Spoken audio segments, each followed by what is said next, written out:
Welcome to Alt Press in Session, the podcast that takes you inside our monthly cover stories and into the rooms with the artists redefining alternative music today. Do you ever wonder what happens between takes? Or why we chose to invite an iconic goth punk group to the dustiest warehouse in Los Angeles? That's exactly what we're here to explore.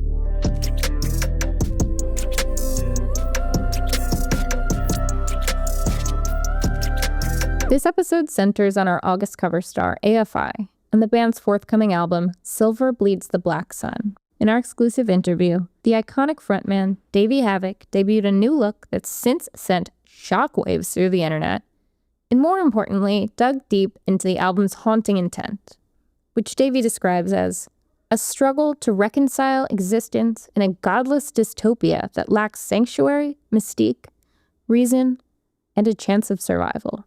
In the week that has passed since the cover went live, our conversation has since gone viral.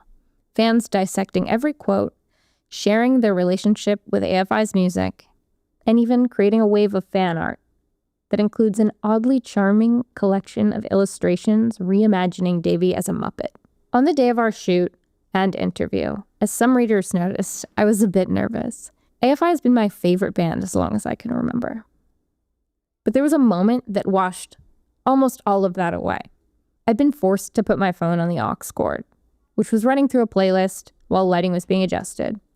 About an hour in, on comes Clan of Zymox's Jasmine and Rose. It had barely begun, and out of nowhere, Davey comes running in from hair and makeup, desperate to know who put this on. That moment set the tone for the entire shoot. After what I'm sure has been years of writers asking about their early aughts mainstream hits over and over, I was eager to meet Davey where he was at, and he was eager to open up, seeing that I know my way around early goth music. We sat down later that afternoon in a warehouse that I had specified after listening to the new album needed to be very spooky. Davey and I traced the band back to its East Bay origins and the scene at 924 Gilman Street in the 90s that served as AFI's creative sanctuary. Together we unpacked the weight of that legacy, how it informs the moody, atmospheric palette of their 12th studio album, and why, even now, AFI still push themselves to surprise both their audience and themselves. So plug in your headphones, because now you're sitting across the room from Davey Havok and his mustache. Let's listen in. Okay. Here we are. Cool. So I kind of want to dive straight into the new album. Great. First time. And I read that you said, this is something we've said about our records for years. This is starkly different from records we've done in the past. Yeah. I want to hear a little bit more about that. Okay. Do you have any specific questions about that? As a band who kind of album to album does something different and surprising, like how do you continue to be surprising if your thing is to be surprising? So about our thing being to be surprising, which it is, that comes from our need to be surprising to ourselves. Speaking personally, I definitely in the writing process need to feel that we're doing something. I've spoken about this in interviews for a long time, but in order to be, and I believe I speak for all of us in this case, in order to be inspired by what we're creating and to continue to connect with it in the writing process, it's long been those moments that we haven't touched on before that really excite us, that really push us forward. And to your point, after is this our 12th record? So this being a 12th full length that we were embarking on creating, and in the light of so many other releases as well, it honestly, again, speaking for myself, was somewhat of a daunting task. And personally, I love Bodies. I was so happy with what Bodies became. And afterward, for the first time in the history of writing in the context of AFI, I became a little bit daunted personally at the prospect of writing new music, because we've done so much musically in the context of AFI. The question was, okay, how are we going to progress from here? What are we going to do next that we haven't done what could that possibly be, while working within the confines of something that we would enjoy doing. Of course, there are countless genres of music we haven't touched on, but the question was, which of those would be exciting or interesting? And what really defined this process and really defined this album in a way that was definitive in the process, was a conversation. We rarely had, over the years, if ever, had very explicit conversations about a direction. Traditionally, and definitely in modern times, the writing process was sitting down and writing, and whatever came out of us that was exciting, we would gravitate toward, and that would direct us toward an album. And I knew that that could result in exciting songs, but personally, I felt that something that might behoove us, as far as being inspired and creating something that is fresh for us, limitation might actually help us, which was something, or at least help me, which was something that we really hadn't had for a long time. And I was thinking about this in a technology regard, as well as an emotional aspect that I hadn't thought of technology, because I don't. But I also realized in thinking of this album that in the beginning we were confined by our lack of resources, and then resources opened up to us and opened up the possibilities. And then you get things like Art of Drowning and Sing the Sorrow and December Underground, and records that we never could have made before, because we just did not have the resources to do that. We didn't have the time, we didn't have the technology, we didn't have the instrumentation, we did not have any of that. And that opened things up. And as money went away, simultaneously it became very possible for us to write as much as we want with vast amount of technology that we, coming from our generation, didn't have at the beginning. And so things opened up in a way without the finances, in an even larger way. I digress, sort of. Back to your question. I guess I can limit it to this.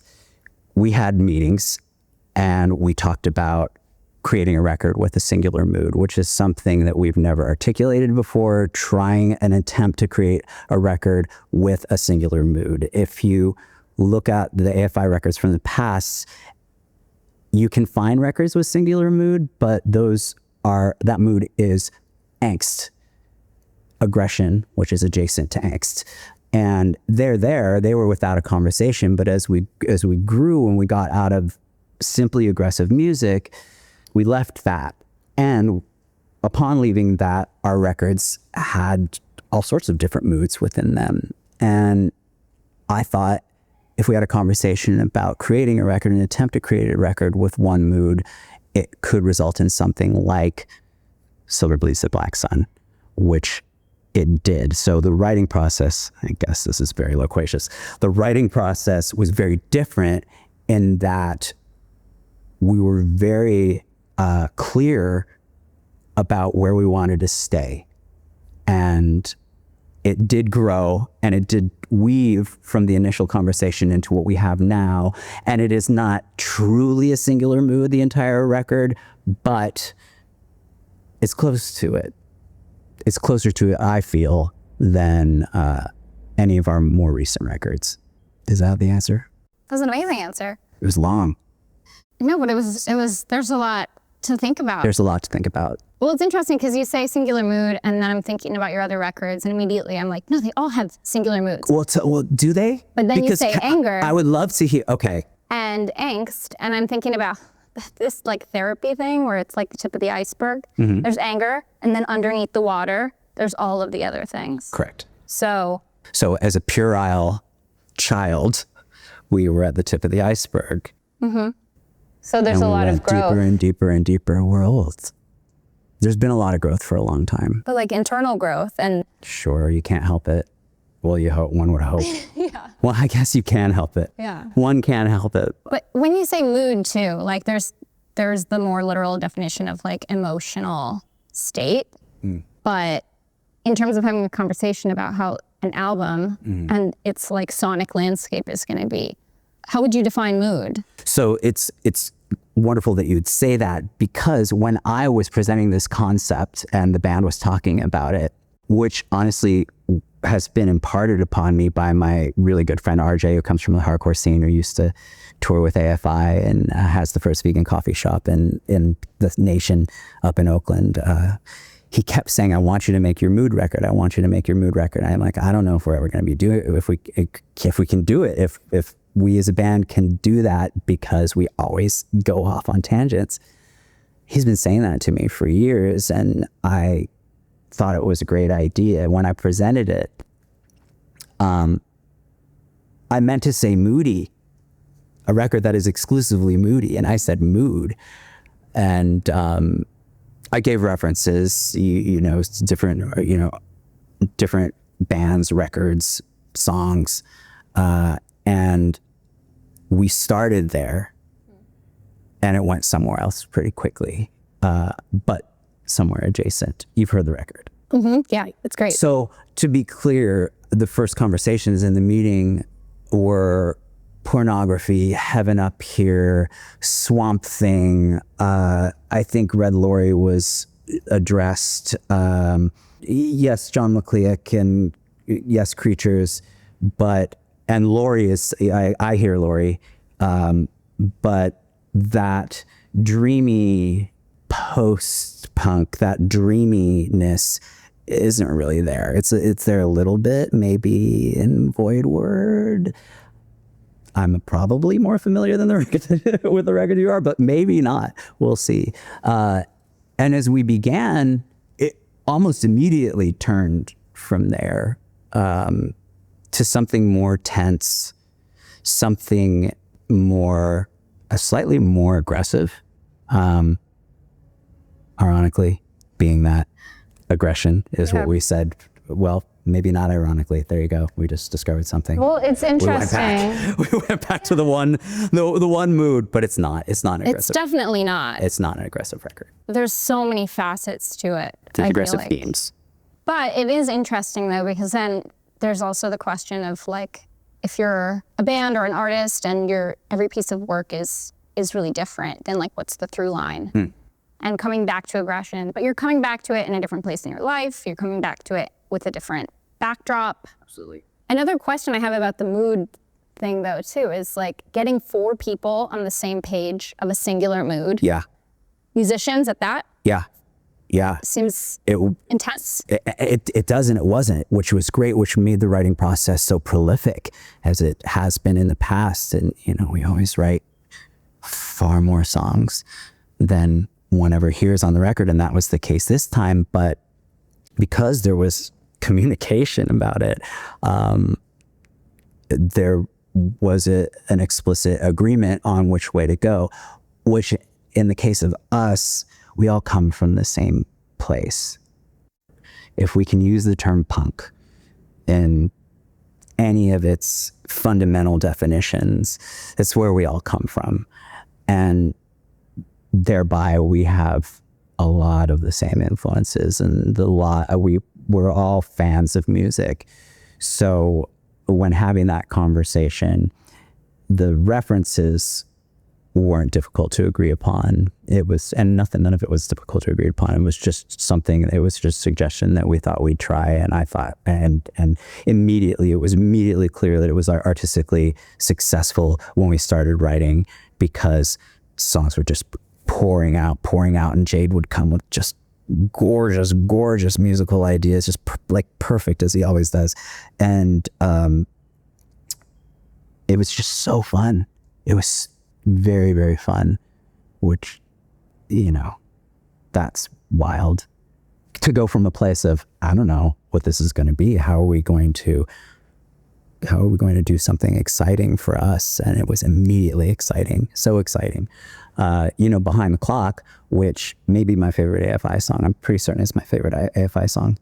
It's one of the songs that we wrote maybe day 2, day 4, over a 10-month writing period. Oh. Yeah. And I remember when we wrote that, immediately thinking, okay, this is it, here we go. And then from there, I honestly thought Behind the Clock came so early on, I thought it would all be Behind the Clock, and it's not. So that's an example of it not being one mood, but adjacent moods. As punks who came from a hardcore place initially, I'm curious, just also as a fan of post-punk and dark wave, what that kind of music does for you. Oh boy. I mean, so that is punk to us. So fundamentally, it has the same messages, and it has some of the same messages. Hardcore and post-punk deal with alienation in different ways. And me personally, long finding the dark and beautiful compelling, post-punk has thereby always been compelling because it is in fact dark and beautiful. If it is truly, if we're going to use genres, yes. So the poetry and the connection and the beauty that's involved in that, personally, has long spoken to me since I was very, very young. In fact, I was a Cure fan before I found hardcore. I'm not that old, so I wasn't there for any of that. I wasn't there for the second wave, and barely even. I wasn't even really there for the third wave. I came in. I started going to punk shows in the early '90s, but there's an emotional connection and in that attraction to Crooked Beauty.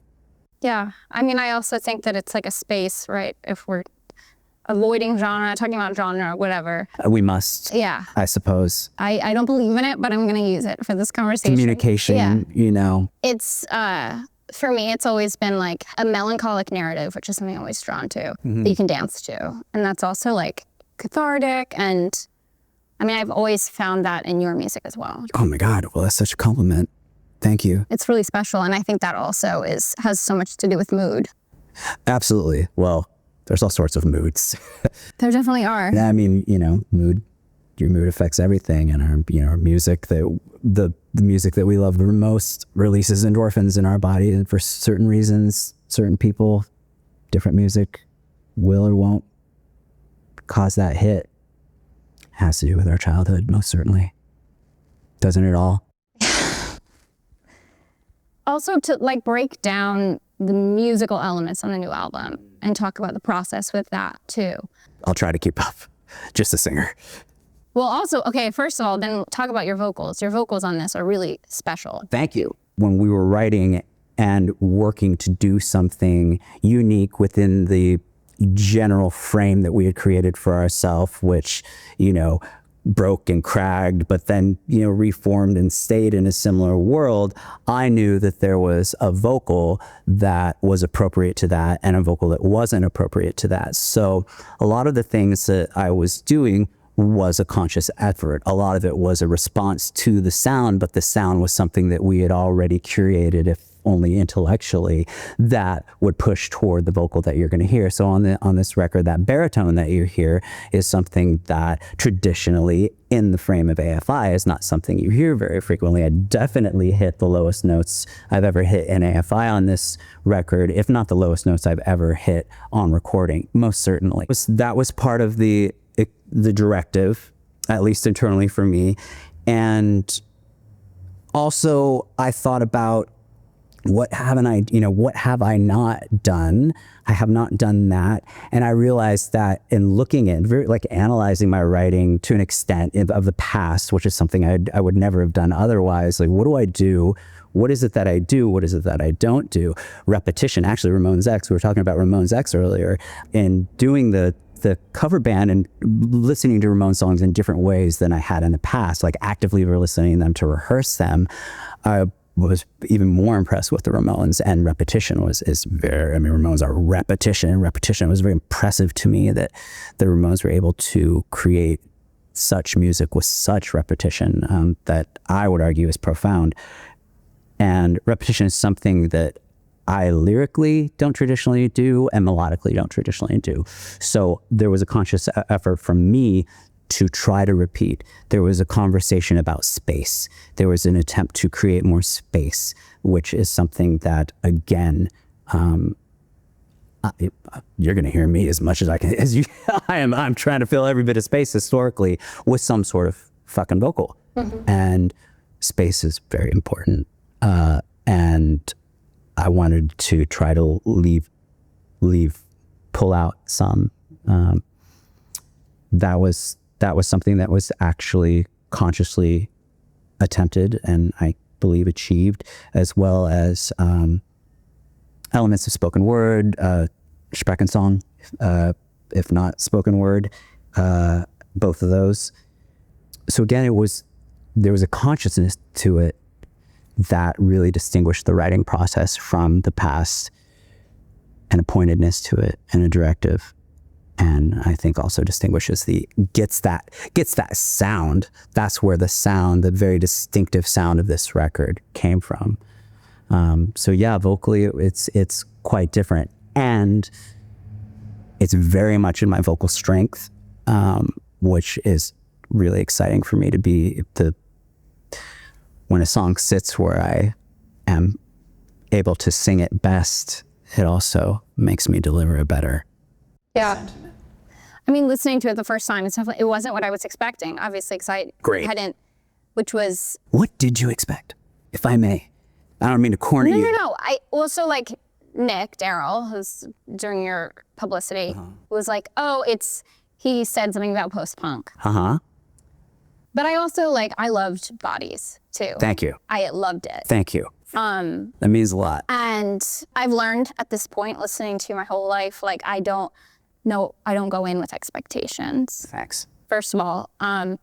But yeah, I don't know. Okay, so that's what I would presume for someone who has listened to us their whole life. And I'm curious about that, because I would presume that, and I always do, and this has been proven on many occasions, that AFI fans who are fans of the music and not fans for just one period of time don't know what to expect.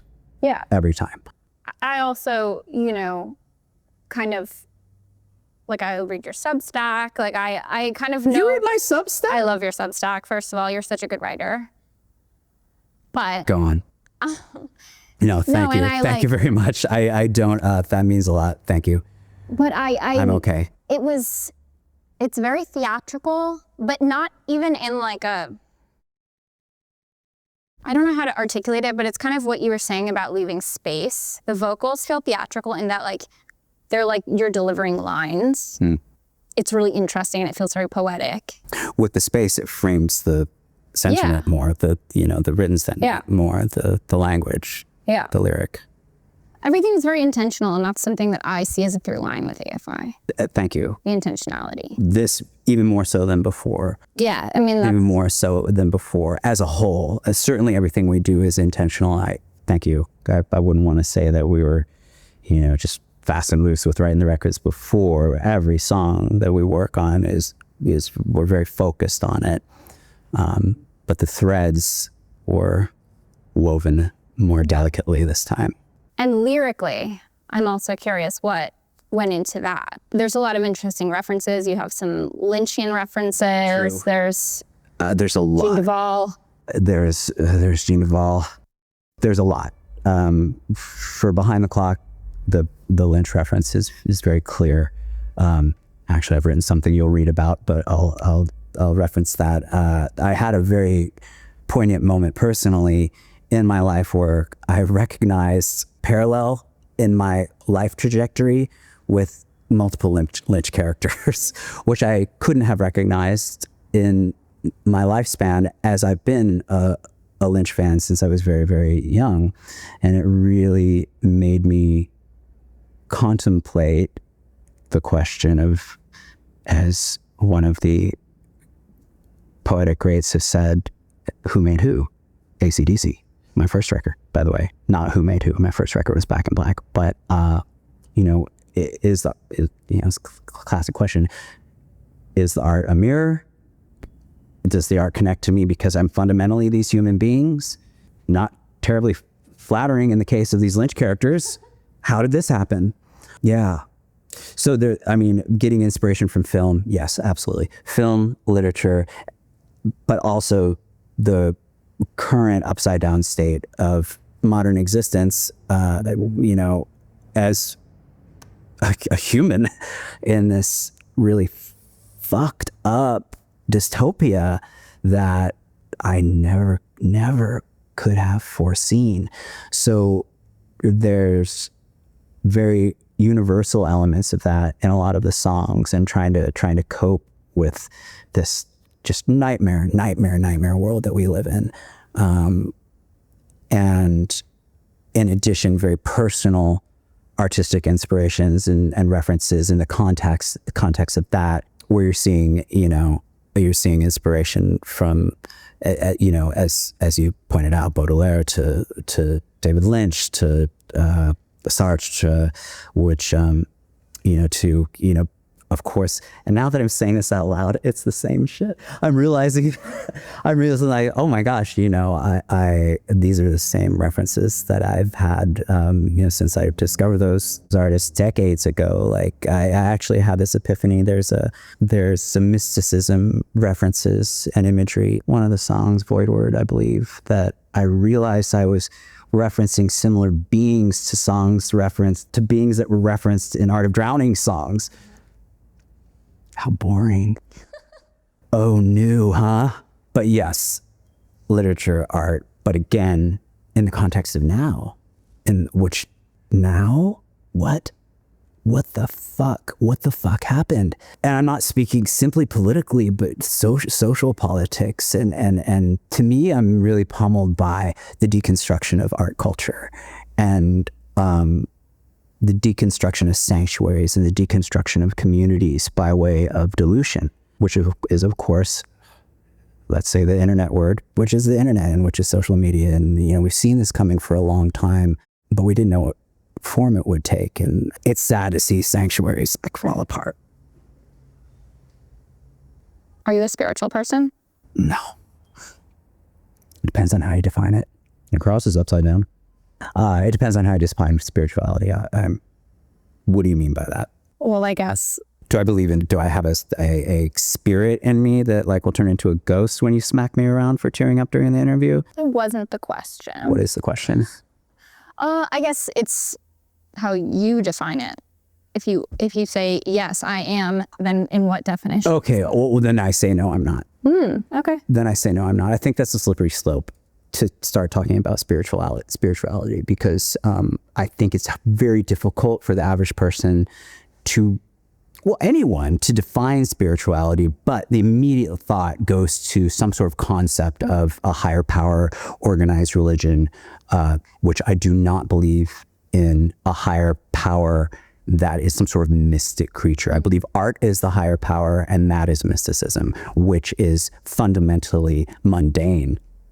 I feel that the only thing that creates what people refer to as spirituality, for me, is art.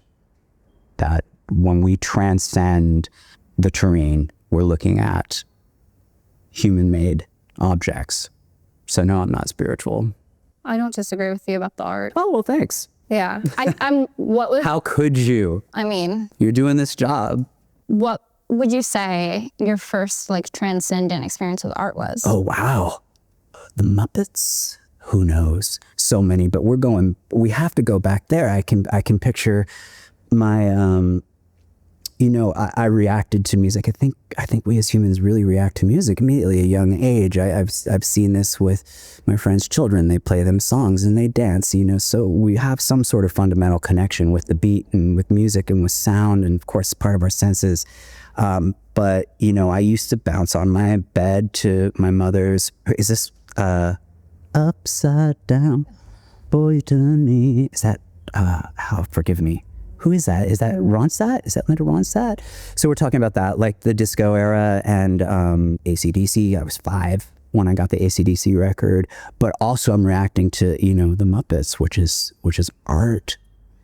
Oh, the Muppets and Broadway and these creatures that I relate to, these impossible creatures, whether they're, talking animals or something completely other, and they're singing and they're dancing, and, meanwhile, my mom has her records there, and poor woman had a copy of the Rocky Horror Picture Show on vinyl. And there you go. There you go. And I'm very, very young. So I think that all really affected me. I know that all really affected me. So I certainly can't pinpoint one. I could pinpoint many, but I'd have to keep thinking for a moment of epiphany that would, I think, take being conscious, be more adult than just what I imbued as a very, very, very young person. All of that. I mentioned to you, I went to saw Looney Tunes. I love Looney Tunes. And I had this, I recognized this prior to this. So I was watching for it, but I went to the symphony. They scored Looney Tunes. It was gorgeous. It was really, really fun and beautiful. And they would show Looney Tunes cartoons while the orchestra scored the Merry Melodies. So I counted, and it's Bugs, it's his birthday. And there had 4 Bugs Bunny cartoons in a row. And in 4 Bugs Bunny cartoons in a row, Bugs Bunny wore women's clothing and presented as a woman. That informed me as a young child, as it does. And it's awesome. That's great that they were doing that, because they knew that children were watching that. And that was cool. So all of that growing up, and then, if we're speaking within the music, the bands that really inspired me, I remember seeing Devo and their hats, and their energy domes, which I certainly did not know they were called energy domes when I was that young. But there were Honda commercials. Do you know about this? There were Honda scooter commercials.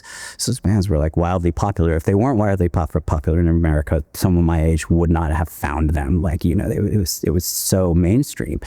So much so that Honda was hiring Grace Jones, Devo, and Adam Ant to do Honda scooter commercials. Look them up.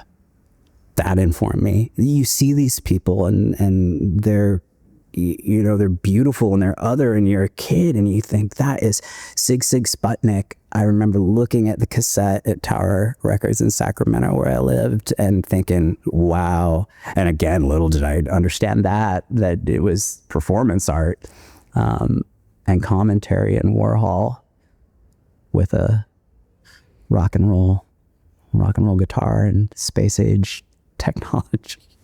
All of that. I have so many big moments of being inspired by something. And, Lynch is that. I started watching Lynch when I was a teenager in those formative years. I read a study recently where they did on a large group of people, and the study showed that the songs that people listen to between the age of 10 and 15 hold the most emotional value. Which anyone who's listening to this thinks and goes, yep. So all of those years were so important. Giving me a lot to think about. Which is, I still listen to all that stuff that I grew up those years, 10 to 15, almost all of it. I'm sure I'm exaggerating. I'm sure we could find things that I don't listen to, but everything that has had the biggest impact on me, almost everything came from that era. And if it didn't come from that era, I was led to it by those bands. I was not listening to Nick Cave and the Bad Seeds when I was 15 years old or 10. But, by the time I was a teenager, I knew Release the Bats. And then, that's this, so it all comes from that. It's all the portals that get you there. Of course. It's also all of those things, Muppets, and it's all very narrative and it's all very transportative and, like you said, other. And I think that I totally relate. I think that's what it is. I wasn't allowed to dress myself. I wasn't either. Yeah, so you know what that's like. I actually wanted to talk about something on your Substack. Oh. The post about nerve agents. Okay. You said, I can hear the Bay Area circa the century's end, talk about punks who enjoyed explosive catharsis, but still believed in the forward-thinking ethos of our progenitors. Yeah. Do you think you can hear still the East Bay in AFI? Yeah. On this new album? Absolutely. If you're listening and you know what that question means, more so than in the past years, because as we were talking about earlier, to me, when I think about this record, is this a punk record? This is a punk record. It takes an understanding of what I mean to, like, in modern times, who knows what that word even means now. But to me, this is a punker, this is a more punk sounding record than a lot of the records in the past, in the most recent past. And thereby, because to me, when I think of Gilman Street, when I think of coming from there and playing there every weekend, and then later in the 2000s with what Eric Ozine was doing in the early 2000s, which AFI wasn't playing there at that point, those people who founded that collective were, if we're going to agree upon the word, decidedly punks. And the ethic that was more than embraced, that was demanded of participating in that community, or you were pariah, if not, and rightfully so, comes from the original directive of, what came from the Ramones and what came from the Sex Pistols and what came from the Saints and so on and so forth. So again, fundamentally, that community is that, and I think that is very, very much a part of what's going on. Not that it ever wasn't, but sonically, you might hear something that sounds more like that, or maybe not. Maybe. Am I still talking? It's interesting though, because it does feel like this is such a departure, like everything is, but there's also a lot of full circle moments. And like, I guess, again, I don't disagree with you. It's growth. I have to step away from it to understand that. But yeah, I think so. Again, like, it's hard to get, as we were talking about lyrics, I had the epiphany, like, okay, I'm doing this is all new, and it's like, you literally wrote about something you've already written about to an extent. You're referencing something very literally, and you forgot. Well, that's psychology, isn't it? That's and that's what, I mean, this all is a psychological experiment. Process. Okay, I have another. There was a comment on Reddit. Uh-oh. No. From a fan who said that AFI sacrifices themselves for us to feel something. Oh.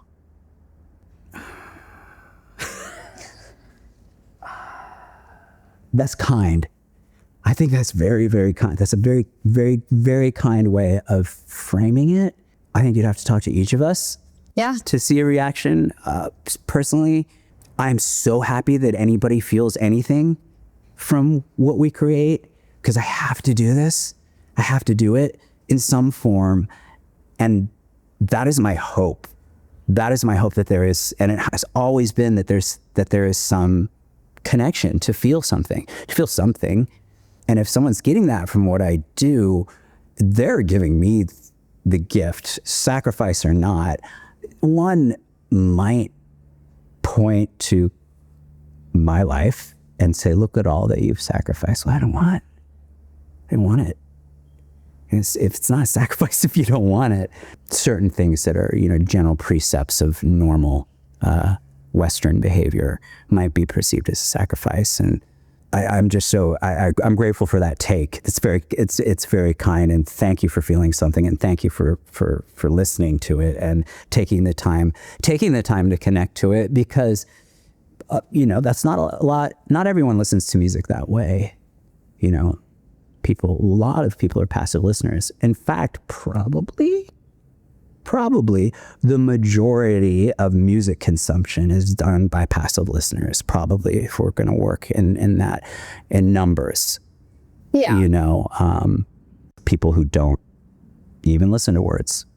And if they are singing the words, perhaps don't even bother to question what it is the intention is, or what those words are saying, or might they mean more than that? And probably not, depending on depending on what we're listening to, but maybe.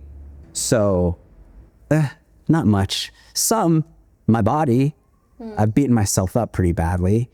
But again, I'm so lucky to be able to do that. And I'd be doing it anyway, and that someone cares about it is so nice, you know? And it's devastating to me when there's not. It's all ego. It's in the end, everything is ego. It's all what we want and not want to do. If we want to benefit someone, that's something I want to do. I don't need, you know that. So it's kind of you to everyone to listen to this and care about it. Anyone that does. So I don't think of it as a sacrifice. Yeah, it's definitely a connection. I feel like on both ends is hopefully. Yeah. Well, at least for me and this person on Reddit. Great. Thank you. Both of you. And that's fucking cool. You know? Yeah. It's cool. You know, no matter who's listening to us, we always came from a place of really expecting no one to listen to us ever. And do you still feel that way? You know, expecting no one to listen to it? Or like expecting, because especially if you're doing different things, do you? Yeah, I don't have high expectations ever. It's not that I'm a pessimist. It's that I don't, especially now, back to the overwrought moment of me almost breaking into tears, even more so than ever, can't have any expectations. Nothing is what it seems. Music industry aside. Yeah, there's also, I just feel like such an onslaught of shit. Just correct. All angles, all the time. Oh, yeah. So it's... Oh, boy. Yeah. Connection is few and far between. Yeah. So if people are getting that, that's wonderful. No sacrifice. You have a lot of side projects. Who knows how many? How do each of those serve you, you know? And I'm curious if in different ways. Ways. Okay, lay them down. See, tell me which ones and I'll respond because I might leave one out. The Ramones. So I love the Ramones. It's so Ramones. I love the Ramones and those songs are so fun. And Ramones happened, forgive me if you know, Ramones X happened when, and Jade and I, here's another one. So Jade and I made a record under the name Extremist. That was a side project that served us because Jade and I, while we were writing, I believe, yes, Burials, started writing these really aggressive hardcore songs, maybe there was a conversation. There's another record with a conversation. There was a conversation about he and I having long been part of the straight edge community, having never been in a straight edge band, with the exception of AFI at the very beginning, claimed straight edge was not the case. So we decided to make a very, very aggressive straight edge record with the point being the straight edge philosophy. We did that. When we put out the record and we're going to play 2 shows, we had to put together a band to do that, a straight edge band. So that included Josh James and Val, who are in multiple hardcore bands. And so one day, Josh and I were on a walk to Real Food Daily, which doesn't exist anymore. And we were talking about how, back to what I was saying about the Ramones, just how unbelievable the Ramones are when you really, really deconstruct the Ramones and think about the Ramones and the time and the place and the songs and the lyrics, which are fucking insane, but really smart and dismissed often. Back to the passive listening, you know, now I want to sniff some glue. Okay, haha. But what are we talking about? Anyways, and just really very, just naturally, he said, we should start a Ramones cover band. I said, absolutely. I get to sing Ramones songs. And then I said, oh my God, let's get 2 other straight edge people and we'll call it, and it will be a Ramones straight edge band, which is absurd, right? It's so absurdist. Cool. And we don't change the lyrics. We don't fuck with them. We're not sticky about it. It's just the title. And I said, are we X Ramones X, the obvious? And then I think he said, or are we Ramones X? And that's the way to go. And so that's where Ramones came from. So that simply allows me to sing Ramones songs, which I really love doing. Honestly, we could list a name of cover bands that I would love to do because I'm such a fan of the music, and so are those guys. So there's no pressure. We're now a Christmas band. So that's the inspiration for that, to sing Ramones songs. That was the inspiration of Extremist.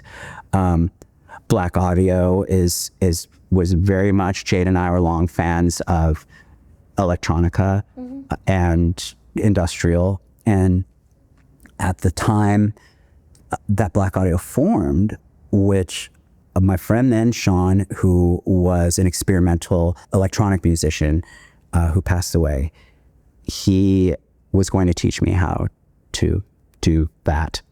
See why it wasn't a good idea? And I mentioned it to Jade, and he said, why don't I learn to do it and we do it together? And I'm like, well, that'll be perfect, because everything Jade touches is perfect. He just immediately, and Black Audio was that, where he decided to learn to do that and immediately is the best at it. And so we started Black Audio. This was the late 90s, maybe early 2000s. And so we slowly started doing that around the time that I think we were writing Art of Drowning, but we were focused on Art of Drowning. So it was just kind of here and there. And then we had kind of amassed songs, but that was a means for us to create electronic music that we loved, which had nothing to do with AFI. Of course, electronic elements became very much part of AFI, but it's still fundamentally a rock band, and it is organic instruments. And so we wanted to do something entirely inorganic that was inspired by lots of the synth and electronica that we grew up listening to, and as well as anyone who knows the genre, who listens to Black Audio, was very inspired by the future pop scene that was happening at the time, and just the great artists releasing really fantastic records, and the scene was just really burgeoning, or pop actually kind of reaching its apex, because then it just kind of disappeared after that. But those bands as well really inspired bands, those artists, decidedly not bands, back to my point. So that was Black Audio. Are there any more? Oh, Dream Car. I mean, again, it's just another avenue for me to express music that I grew up on. And I just didn't have the opportunity to express before. And Tony and Adrian and Tom, I would run into Tony because he's a vegan. So I would see Tony around a lot over the years, and we bonded over that. And those guys grew up listening to punk, so I would see them at different shows. And I think they came to see AFI at the Electric Ballroom in England once. I just was there a couple days ago. It's such a good venue. That's what's called, right? They put Black Audio on some No Doubt shows at the Universal. Oh, the Universal was the best. And anyways, we were acquainted, and they wanted to do a group, and they asked me if I would be interested in singing. And I know great songwriters and magicians. They're wonderful magicians, like the drummer of the Pixies, as well as musicians. So we talked. I said, yeah, this sounds really fun. And it was at a period of time where we hadn't started writing. It was a period of time where we were really trying to find someone to put out the second Black Audio record. And it was this period of flux with Black Audio and AFI and who we were working with, and we couldn't find anyone to put out the Black Audio record. We hadn't started writing Burials yet. And so I was like, I've got time. We're trying to put out this Black Audio record. We don't even have anybody to put it out. No one wants to put it out. And so they sent me 4 songs, bodies of music, and I heard it and I went, oh yeah, absolutely. And I wrote top lines, sent it to them. They said, okay, let's do this. And then we spent 2 years writing that record. So it came out a lot later than we had planned. Are you playing again anytime soon? I hope so. I'm hoping we're going to. So it's the 10th anniversary of the record in 27. So I'm hoping we'll do some shows around then. I really admire the ability to compartmentalize all these projects. Like that, that would be so difficult for me. It's just not, but thanks. It's not, because they're so different. Yeah. They compartmentalize themselves. They're all so different. So when you consume music, are you listening to a lot of things? Because for someone like me, the way I consume music is like I get completely obsessed about a song or an album. Yeah. And it's the only thing I can listen to for 3 months. And then I can never listen to it Oh, and then you stop. for a while. And then For I a come while, back. and then you come back. That's how my brain works. I listen to music, since you asked, in two different ways. In the car, I listen to the radio, not terrestrial radio. I listen to my curated radio stations. And nowadays, growing up, I did not listen to the radio because it was a different technology. So the radio didn't really have much to offer me because there was only terrestrial radio. So cassettes in the car growing up. So different. So that's changed. So now, which I really enjoy listening to the radio in the car because there's a pseudo sense of universality. You know, there's a pseudo sense of universal connection because it makes you feel like back then everybody's listening to this and there's a DJ. I know that's not the case, but it imparts that emotionally. And at home, I generally listen to music the way you do. I'll put on an album for days and days, especially if it's something like the new Swans, like that Swans record, which is you listen to it. It's so good. Oh God, Michaelis. I can't wait to have my ears blown out. I mean, he's just truly, it's funny that you should say that because I've seen Swans countless times, right? The loudest band of And all the time. penultimate time I went to see him, were you at the Lodge Room shows? No, I saw him in New York. And I've seen it at the Blue Room in Nashville too. Oh, that's nice. Scary. Okay, yes, right? But I, for whatever reason, I never got my ears blown out. And I think it's because the majority, if not all of my Swans experience up until the penultimate experience were in balconies. And I think it buffered the pain. And when I was going to see Swans 2 times ago, someone at the vegan burger shop downstairs said, yeah, did you bring your earplugs? I'm like, what? No, I don't, which I regret in life, not because I can hear my tinnitus right now.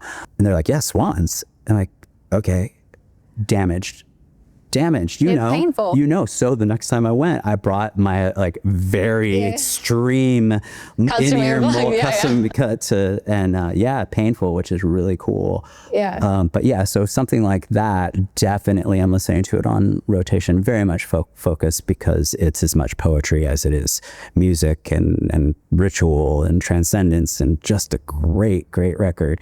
It's definitely something like that. If there's something new that I'm very interested in, same thing. And even if there's not, you know, like this morning, for instance, as I was stretching and doing core before the photo shoot, I had Southern Death Cult, which of course there's not a lot of. Southern Death, yeah, well, it was Death Cult. You have to switch it the way I listen to it, so it's not all together. So I had Death Cult on repeat for an hour or so, which again, there's not a lot of it. So that's a couple times and then over.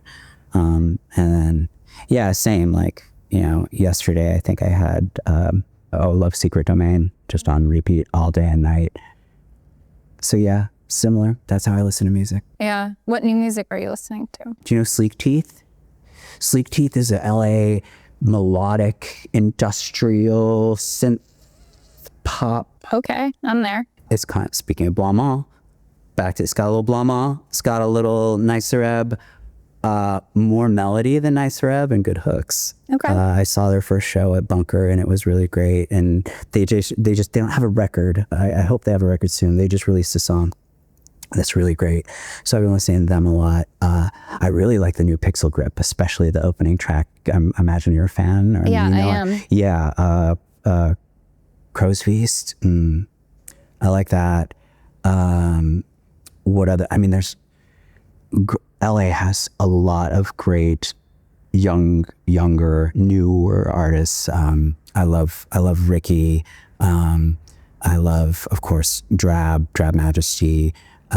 Trust is coming on tour with AFI, which is really exciting, which in the greater scheme of things we'll call a new artist in comparison to, you know, Coil and Swans, who I'm referencing. I love them. Do you know Spike Hellis? If you get a chance to see Spike Hellis, they fucking bring it. Guy-girl duo, build their own set, EBM, Okay. like Skinny Puppy, 242, Frontline, but with nuance and a hook. And if you listen to it, it's really fun because the record it's all dancey, but the record has less aggression than live. And then you see it and it's like, well, this is hard. They bring it. It's great. Yeah, so those are some new artists. There's probably a lot more if I think about it. A question I've been asking and talking to artists about is like what community means to you as a musician in 2025. Oh God, I don't know. I mean, that's the thing. That's why you're seeing me tear up. Community is tough. So to your question as a musician. So as a musician, gosh, AFI hasn't had a community in decades, because all the artists that we grew up with disbanded and we just kept going. All the artists that we related to, the bands that, the Nerve Agents, the Eric Ozines, back then the Screw 32s the Blats and the Criminals and the Dead and Gones and all the bands that we used to play with that we really related to, which may not have sonically sounded like us, but we were all coming from the same place. Swinging Utters, who we did our first tours with, and they still play and they're still wonderful. But the community that's around that, it could be there.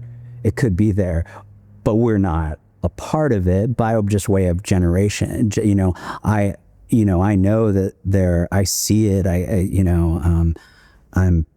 I'm thinking of like, now I'm thinking of like Lathe of Heaven and Puerto Negra and, very, very strong, especially in Los Angeles and in East Los Angeles, are really, really strong communities, and they're young, and that's fucking awesome. But I mean, like they don't want us. they don't want us there.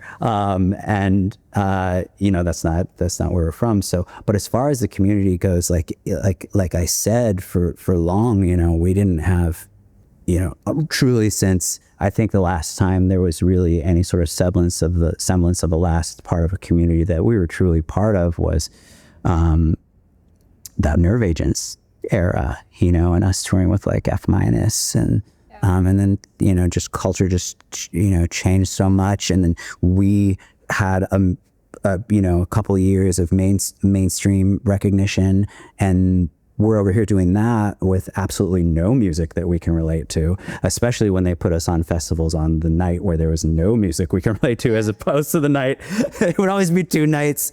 And I'd be like, I wish we could watch these bands. So yeah, I hope, I know there is for young people. I know there is a community, but I only feel a part of it in Lineage. I hope. I don't know. It seems like there's a community, sort of. I don't know. Is there? It's the computer. Yeah, it's people internet. find community through bands in that form. Yes. I see that. Good. See that on the Reddit, the AFI Reddit. Okay, right. So if that is community, which I don't know that it is, I don't know that community can it's tough. Exist remotely. Yeah.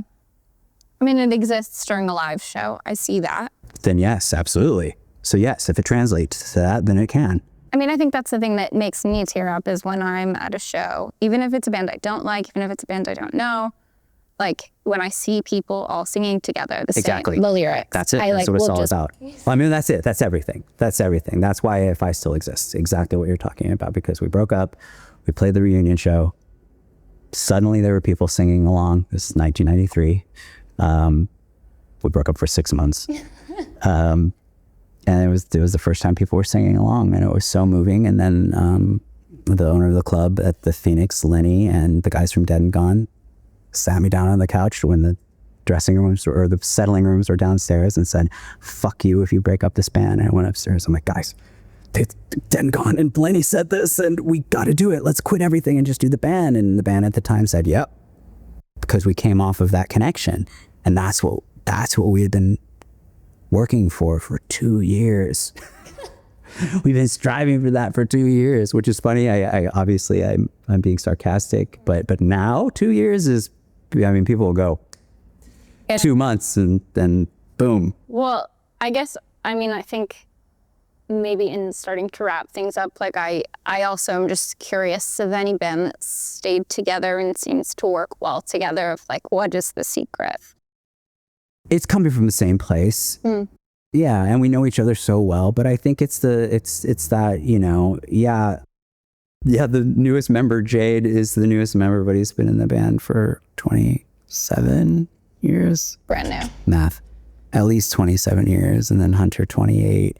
And you know, we all come from the same place. We all want to make music that moves us, and we love it. So we continue to do it. Because as they always say, also, what else are we going to do? Something. But we like it. What makes this conversation with Davey Havok resonate isn't just his passion for reinvention or AFI's cavernous new sound. It's the way sanctuary and survival still pulse through their music.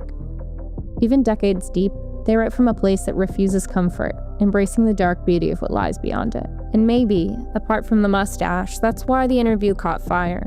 Because whether you came for the existentialism or stayed for the Muppets, there's something here for everyone. Thanks for joining Alt Press in session. If this episode struck a chord, share it, leave a review, or send it to someone who once found solace in Sing the Sorrow or is looking for solace now. We'll be back soon with more stories from the front lines of alternative culture. Until then, stay unsanctified and keep listening.